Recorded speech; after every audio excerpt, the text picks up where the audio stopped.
Alright, this is Numbers 22 through 13. Moses hits the rock.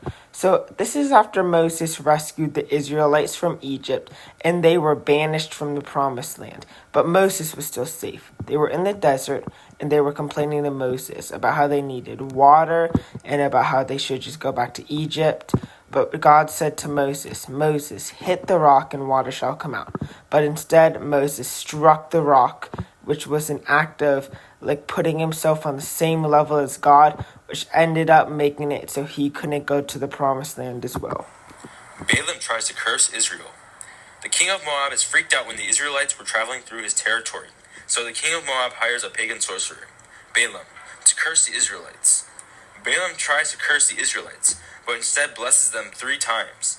He realizes that he cannot curse the Israelites. Instead, he can only utter blessings on them. God gives Balaam a vision about a future Israelite king that will bring God's justice to all nations. 12 spies scout the promised land. The Israelites arrive in Paran, about halfway to the promised land. God tells Moses to send out 12 spies, 1 spy from each tribe, so they can scout the promised land. They were sent out for 40 days, and when all the spies returned, 10 of the spies say that there is no chance Israel would survive because the Canaanites would destroy them.